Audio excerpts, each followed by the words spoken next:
Hello dear students. आज की इस क्लास में हम auditing and management accounting book का चैप्टर अनुपात विश्लेषण में पूंजी संरचना अनुपात या कैपिटल स्ट्रक्चर रेशियो के बारे में पढ़ेंगे। पूंजी संरचना अनुपातों को उत्तोलक अनुपात या दीर्घकालीन शोधन क्षमता अनुपातों के नाम से भी जाना जाता है। दीर्घकालीन ऋण देने वाले ऋणदाता, विनियोजक, वित्तीय संस्थाएं और अंशधारी अपने विनियोजन, ब्याज और लाभांश की सुरक्षा के प्रति आश्वस्त होना चाहते हैं, इसलिए पूंजी संरचना अनुपातों की गणना की जाती है। पूंजी संरचना अनुपातों में स्वामियों की पूंजी और ऋणदाताओं का अनुपात ज्ञात किया जाता है। ऋणदाताओं को पूंजी संरचना अनुपात यह बताते हैं कि उनके द्वारा लगाई गई रकम की तुलना में स्वामियों द्वारा विनियोजित पूंजी कितनी है, और व्यवसाय के स्वामियों को यह अनुपात यह बताते हैं कि उन्हें ट्रेडिंग ऑन इक्विटी या समता पर व्यापार से कितना लाभ हो रहा है। जब संस्था या कंपनी में ऋण पूंजी के आधार पर व्यापार किया जाता है, अर्थात ऋण पूंजी स्वामी पूंजी की अपेक्षा अधिक अनुपात में होती है, तो इस स्थिति को समता पर व्यापार या ट्रेडिंग ऑन इक्विटी कहते हैं। व्यवसाय के स्वामियों द्वारा विनियोजित पूंजी पर ऋण का भार देखने के लिए प्रमुख रूप से दो पद्धतियां काम में लाई जाती है। प्रथम पद्धति के अंतर्गत ऋण पूंजी और स्वामियों द्वारा विनियोजित पूंजी का सापेक्षिक संबंध देखा जाता है। तो इस प्रकार प्रथम पद्धति के अंतर्गत जो अनुपात ज्ञात किए जाते हैं उनमें ऋण समता अनुपात, स्वामित्व अनुपात, स्थायी संपत्ति अनुपात, शोधन क्षमता अनुपात और पूंजी दंतीकरण अनुपात या कैपिटल गियरिंग रेशियो निकाले जाते हैं। और जो द्वितीय पद्धति है उसके अंतर्गत व्यवसाय के लाभों पर ऋण पूंजी पर देय ब्याज का भार देखा जाता है। तो इस प्रकार के पूंजी संरचना अनुपात या द्वितीय पद्धति के अंतर्गत जो अनुपात ज्ञात किए जाते हैं उनको व्याप्ति अनुपात या कवरेज रेशियो या ऋण प्रबंध अनुपात के नाम से भी जाना जाता है। तो द्वितीय पद्धति के अंतर्गत जो अनुपात ज्ञात किए जाते हैं उनमें ऋण सेवा अनुपात या डेब्ट सर्विस रेशियो, पूर्वाधिकार अंश लाभांश व्याप्ति अनुपात और रोकड़ ऋण सेवा अनुपात की गणना की जाती है। तो सबसे पहले अब हम ऋण समता अनुपात या डेब्ट इक्विटी रेशियो के बारे में पढ़ते हैं। ऋण समता अनुपात ऋण पूंजी और स्वामियों की पूंजी के अनुपात को प्रकट करता है, अर्थात संस्था के बाह्य कोषों और आंतरिक कोषों का संबंध ऋण समता अनुपात द्वारा प्रकट होता है। तो जो ऋण समता अनुपात या डेब्ट इक्विटी रेशियो को ज्ञात करने का जो फॉर्मूला होता है वो टोटल डेब्ट अपॉन टोटल इक्विटी होता है। टोटल डेब्ट एक्सटर्नल इक्विटीज होता है और इक्विटी का मतलब है इंटरनल इक्विटीज। तो डेब्ट या एक्सटर्नल इक्विटीज में शॉर्ट टर्म लोन और लॉन्ग टर्म लोन दोनों को शामिल किया जाता है। और इक्विटीज या नेटवर्थ या इंटरनल इक्विटीज में equity share capital, preference share capital, capital reserve और रिटर्न अर्निंग को शामिल किया जाता है। और यदि कोई एक्यूमुलेटेड लॉस या डिफर्ड एक्सपेंडिचर होता है तो उसे घटा दिया जाता है। ऋण समता अनुपात संस्था की दीर्घकालीन शोधन क्षमता प्रकट करता है और अतिरिक्त ऋण लेने की क्षमता और ट्रेडिंग ऑन इक्विटी की नीति की सार्थकता की जानकारी भी कराता है। ऋण समता अनुपात ऊंचा होने पर प्रकट करता है कि ऋण स्वामियों की पूंजी से अधिक है, और यदि यह अनुपात नीचा होता है तो इससे यह प्रकट होता है कि ऋण पूंजी से कम है और सुरक्षित है। लेकिन यदि ऋण समता अनुपात नीचा होता है तो स्वामियों के दृष्टिकोण से उसे सही नहीं माना जाता, क्योंकि व्यवसाय ट्रेडिंग ऑन इक्विटी के लाभ से वंचित रह जाता है। सामान्यतया 1:1 का अनुपात सभी दृष्टिकोण से उचित माना गया है, अर्थात ऋण और अंशधारियों के कोष दोनों बराबर बराबर होने चाहिए। अब नेक्स्ट जो रेशियो ज्ञात करेंगे वो है स्वामित्व अनुपात या प्रोप्राइटरी रेशियो। स्वामियों के कोषों और कुल संपत्तियों के मध्य का संबंध जिस अनुपात से ज्ञात होता है वो स्वामित्व अनुपात कहलाता है। तो इस प्रकार स्वामित्व अनुपात यह प्रकट करता है कि अंशधारियों के कोष कुल संपत्तियों से किस सीमा तक विनियोजित है। तो जो स्वामित्व अनुपात को जो ज्ञात करने का जो फॉर्मूला होता है वो proprietors fund divided by total assets होता है। प्रोप्राइटर्स फंड या स्वामित्व कोष में equity share capital, preference share capital, general reserve और रिटेन अर्निंग को शामिल किया जाता है, और यदि कोई एक्यूमुलेटेड लॉस होता है तो उसे घटा दिया जाता है। और टोटल असेट्स या कुल संपत्ति में करंट असेट्स, फिक्स्ड असेट्स और realisable value of intangible assets को शामिल किया जाता है, लेकिन कृत्रिम संपत्तियों को छोड़ दिया जाता है। स्वामित्व अनुपात व्यवसाय की संपत्तियों में स्वामियों के कोषों के विनियोजन को प्रकट करता है। स्वामित्व अनुपात का ऊंचा होने पर ऊंचा अनुपात व्यापार की सुदृढ़ता का परिचायक होता है, और यह प्रकट करता है कि संस्था की बाहरी साधनों पर निर्भरता न्यूनतम है। इसके विपरीत यदि स्वामित्व अनुपात नीचा होता है तो यह संपत्तियों में बाहरी विनियोग को प्रकट करता है, और यह प्रकट करता है कि स्वामियों का अंशदान न्यूनतम है। स्वामित्व अनुपात स्थायी संपत्तियों और चालू संपत्तियों में अंशधारियों के कोषों के रूप में अलग अलग रूप से विश्लेषित किया जाता है। यदि स्वामित्व अनुपात को स्थायी संपत्तियों पर ज्ञात किया जाए तो इसका जो फॉर्मूला होगा वो fixed assets upon proprietors fund होगा। फिक्स्ड असेट्स में हम डेप्रिसिएशन को लेस करने के बाद में लेंगे, और यदि चालू संपत्तियों का स्वामियों के कोषों से अनुपात ज्ञात किया जाता है तो इसका जो फॉर्मूला होगा वो current assets upon proprietors fund होता है।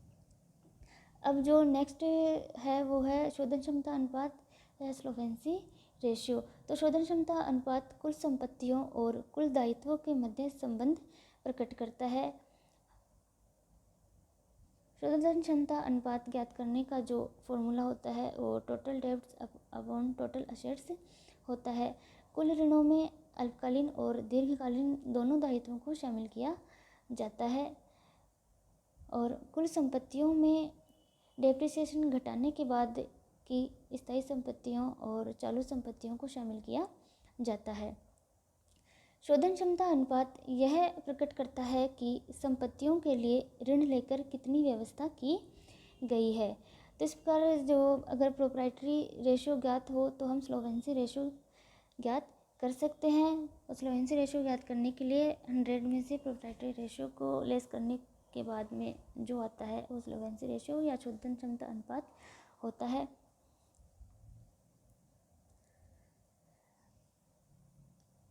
इस प्रकार शोधन क्षमता अनुपात यदि नीचा होता है तो यह प्रकट करता है कि संपत्तियों में ऋण पूंजी कम लगी है और स्वामियों का पर्याप्त विनियोजन है।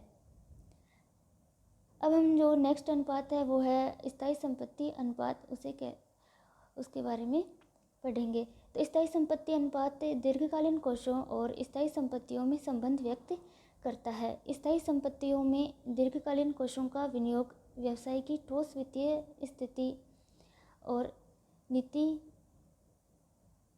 का सूचक होता है। तो जो फिक्स्ड असेट्स रेशियो ज्ञात करने का जो फॉर्मूला होता है वो long term funds upon fixed assets होता है। तो लॉन्ग टर्म फंड्स या दीर्घकालीन कोषों में समता अंश पूंजी, अधिमान अंश पूंजी, संचय और दीर्घकालीन ऋणों को लिया जाता है, और स्थायी संपत्तियों में से राशि घटाकर दीर्घकालीन विनियोग सहित सभी स्थायी संपत्तियों को शामिल किया जाता है। स्थायी संपत्ति अनुपात यह प्रकट करता है कि दीर्घकालीन साधनों का दीर्घकालीन उद्देश्यों में प्रयोग किया गया है अथवा नहीं। स्थायी संपत्ति अनुपात 1 से ऊंचा होने पर यह प्रकट करता है कि दीर्घकालीन कोष स्थायी संपत्तियों में प्रयोग के बाद कार्यशील पूंजी हेतु भी उपलब्ध है, और ऐसा होना व्यवसाय की आर्थिक सुदृढ़ता के लिए आवश्यक भी है। और यदि स्थायी संपत्ति अनुपात 1 से कम है तो इसका मतलब यह है कि अल्पकालीन स्रोतों का उपयोग दीर्घकालीन उद्देश्यों में किया गया है, जो कि उचित नहीं है। तो इस प्रकार जो स्थायी संपत्ति अनुपात है उसका 1.5 होना ही उचित माना जाता है। अब नेक्स्ट है दीर्घकालीन ऋण का स्थायी संपत्तियों से अनुपात।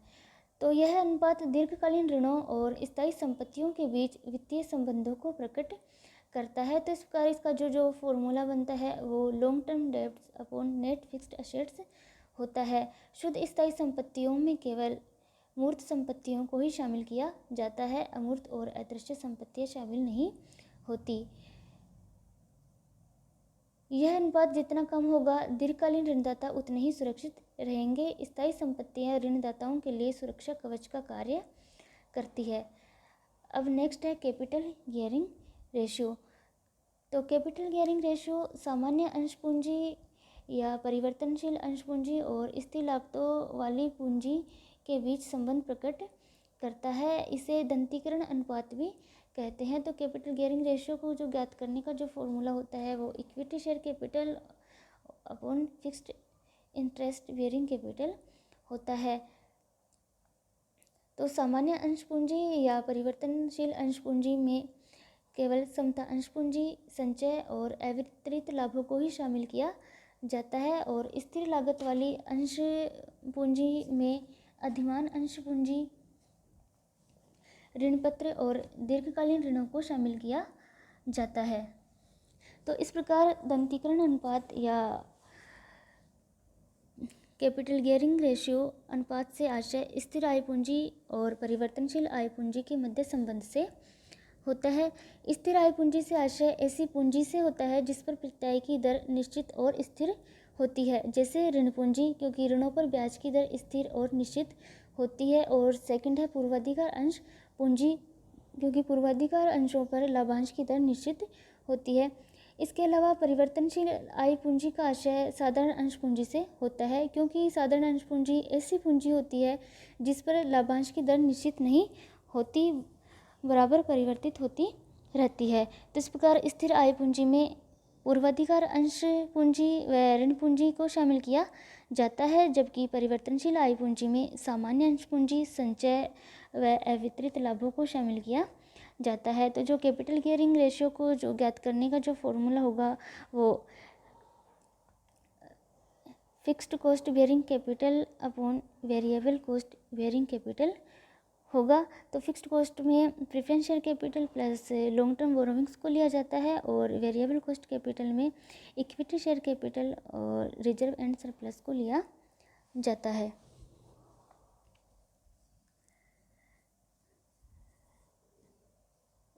तो कैपिटल गियरिंग रेशियो ऊंचा होने पर यह कम वित्तीय भार को अर्थात ब्याज या लाभांश को प्रकट करता है। तो जब गियरिंग अनुपात उच्च होता है या ऊंचा होता है तो इसे निम्न दंतीकरण कहते हैं, क्योंकि समता अंश पूंजी स्थिर लागत वाली पूंजी से अधिक होती है।